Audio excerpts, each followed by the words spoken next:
We have a prominent sports physician slamming Islam Makhachev for a terrifying backstage mistake, Max Holloway exposing Conor McGregor over destroyed property, and Merab Dvalishvili publicly disrespecting Islam's GOAT status. Before we continue, make sure to leave a like, subscribe to the channel, and hit that notification bell so you never miss out on daily MMA updates.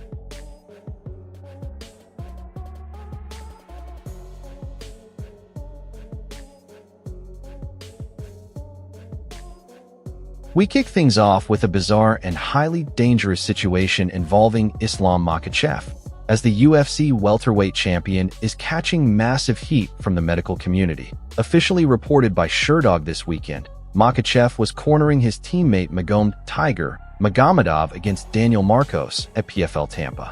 During the fight, Magomedov suffered a severely dislocated shoulder.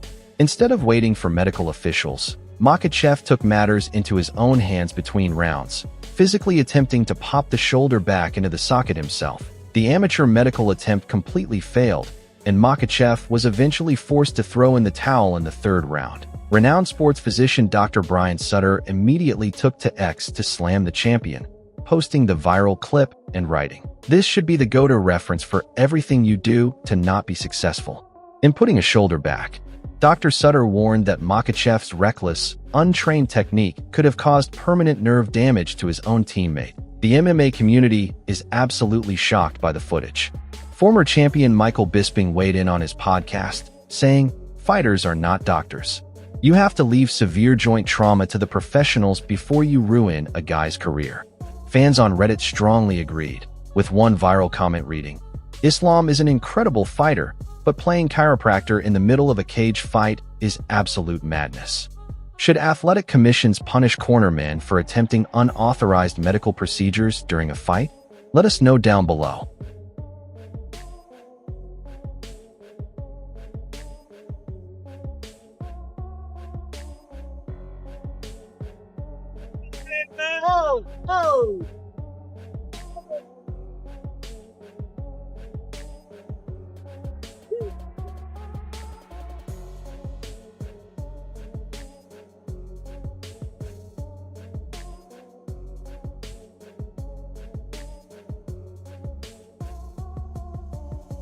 Moving on to UFC 329, the chaotic press conference between Conor McGregor and Max Holloway just took a bizarre financial turn involving destroyed property, AS officially captured during their final face-off in Las Vegas. McGregor unexpectedly charged forward and violently yanked Holloway's expensive Oakley Metasmart glasses right off his face. While Dana White frantically intervened to separate the two legends, the high-tech shades were thrown to the floor and severely damaged in the scuffle. Now, Max Holloway is absolutely furious and completely exposing the Irishman's antics. Speaking to the media backstage, a visibly annoyed Holloway confirmed the glasses were completely scratched and broken. Holloway stared straight into the camera and demanded financial compensation, stating, "Conor owes me. Those aren't cheap. He better bring a replacement pair when we step into the octagon." McGregor's camp has yet to respond, but the childish stunt has only added more bad blood to this highly anticipated rematch. Pros and analysts are loving the strange build-up to this fight. Chael Sonnen discussed the incident on YouTube, laughing as he said, "Conor is trying every old-school psychological trick in the book to rattle Max, but Max just wants his sunglasses back." Fans on X found the situation hilarious, with a top tweet reading, "Imagine returning after 5 years just to catch a lawsuit over a pair of Bluetooth Oakleys. Only McGregor." Will Conor McGregor's mind games actually affect Max Holloway, or is Holloway simply too calm to be rattled? Drop your thoughts below. Is he the GOAT with 17 consecutive wins in the UFC? Merab Dvalishvili considers John Jones over Islam in the GOAT conversation. He's one of the GOAT, but the real GOAT is John Jones. For me, GOAT is John Jones, He has the most title defense, and he was fighting for title fights and main events, but yeah, all the respect for Islam Makhachev. Next up, the fierce debate over the greatest of all time has just been reignited, and top contender Merab Dvalishvili has officially rejected Islam Makhachev's place at the top. Following Makhachev's grueling welterweight title defense against Ian Machado Gary at UFC 330, many fans began arguing that his historic 17-fight win streak cements him as the undisputed GOAT. However, speaking directly to Helen Yee this weekend, Merab Dvalishvili flat out shut down that narrative, firmly placing another legend above the Dagestani champion. Merab didn't mince words, making it crystal clear where his loyalties lie. He stated, "Islam is a great fighter and he's one of the GOATs, but the real GOAT is Jon Jones. He has the most title defenses, and he was always fighting in main events." Merab explicitly pointed to Jones' unmatched championship longevity as the ultimate deciding factor, effectively telling Makhachev's fanbase that the welterweight king simply doesn't have the resume to dethrone Jon Jones. Damn, he looks different. I thought they're not allowed to have a flag there, bro. They don't let me use the flag. Like now this flag like is upside banned. down. This flag is banned everywhere in the world, and only of course they showing here in UFC, and this guy not even from the same grade. The MMA world is heavily divided on Merab's comments. UFC commentator Joe Rogan recently echoed similar sentiments, arguing that Makhachev's tough fight against Ian Gary proved he is human at 170 pounds. Hardcore fans on Reddit, however, blasted Merab, with one user writing, "Islam is dominating multiple divisions cleanly, while Jon Jones has a history of failed tests and inactivity. There is no comparison. Islam is the modern GOAT. Who do you believe is the true MMA greatest of all time?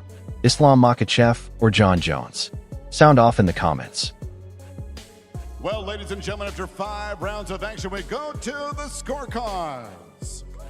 The judges score it 48-47, 49-46, and 48-47, all for your winner by unanimous decision, Gregory RoboCop Rodriguez!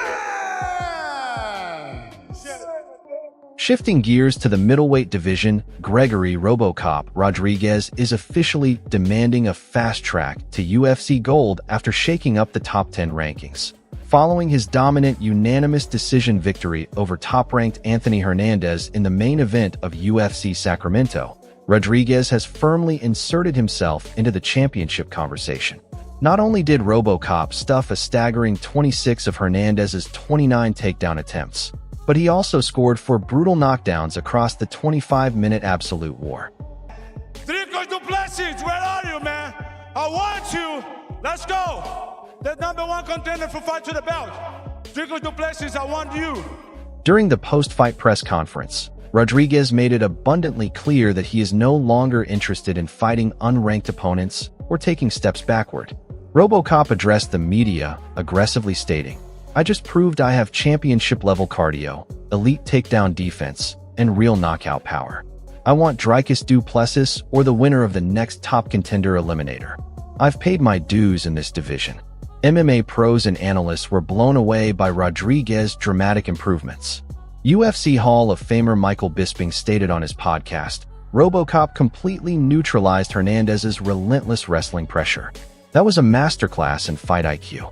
Hardcore fans on Reddit strongly agreed, with the top comment reading, "Rodriguez just proved he's a legit dark horse in this division. A fight between him and du Plessis would break the pay-per-view screen. Is Gregory RoboCop Rodriguez truly ready for a top 3 title eliminator? Let us know what you think." Is there a name out there? I know you want to go home, see the family. Are you? There's a lot of names, but I don't know. Paulo, Yiri. What's the California guy? The Muay Thai guy? Who cares? Oh, never. Whoever. Finally, we turn our attention to the light heavyweight division, where former one championship double champ Rainier de Ridder just sent shockwaves through the entire UFC roster in his highly anticipated promotional debut at UFC Sacramento. De Ridder silenced all doubters by scoring a violent first-round knockout over battle-tested veteran Roman Dolitz. Despite taking the fight on short notice at 205 pounds, the Dutch Knight executed his game plan with absolute clinical perfection. wanted your thoughts on RDR. He seems to be sort of a rejuvenated fighter this week. He was smiling all week. He was happy on the scales. He said he was basically dying when he was making the cut to middleweight. So how does he look now at 205? Looked impressive. I mean, couldn't do it any better than he did. Did you think that it could have been stopped a lot sooner than it was? I think it was Frank Trigg that was refereeing that one. Yeah. So, I don't know. I didn't say, holy shit. Believe me, there's been some fights where I'm like, they need to stop this fucking fight right now. That definitely wasn't one of them. I didn't feel that way, no. De Ridder made a massive statement at the post-fight press conference, declaring that he came to the UFC with one singular goal, capturing the undisputed belt. De Ridder confidently stated, "Everyone said my striking wasn't ready for the UFC. I just finished one of the toughest guys in the division in under 4 minutes. Put me in there against Magomed Ankalaev, Jamal Hill, or Yuri Prochaska next. I'm ready for the absolute top." The global MMA fanbase is buzzing over De Ridder's dominant introduction. Color commentator Joe Rogan raved about his performance, saying, "Reinier De Ridder is a world-class athlete who looked terrifying tonight. Light heavyweight just got a brand new title contender." Meanwhile, fans on X were equally hyped, with a top post reading, De Ridder's grappling combined with this new knockout power makes him an absolute nightmare matchup for anyone in the top 5. Which top 5 light heavyweight should Reinier De Ridder face in his next UFC fight? Drop your matchmaking picks down below. That wraps up today's biggest MMA stories. But before we go, let's take a look at the top comments from our last video regarding Islam Makhachev targeting Shavkat Rakhmonov next. User MMAJunkie99 said, "Islam fighting Shavkat would easily be the highest level grappling match in UFC history." And user Fight Fanatic added, "If Islam beats Shavkat with compromised ribs, there is absolutely zero debate left about his GOAT status." If you want to be featured in our next video, make sure to drop a comment below. Don't forget to smash that like button, subscribe to the MMA Zone, and we will see you guys in the next one.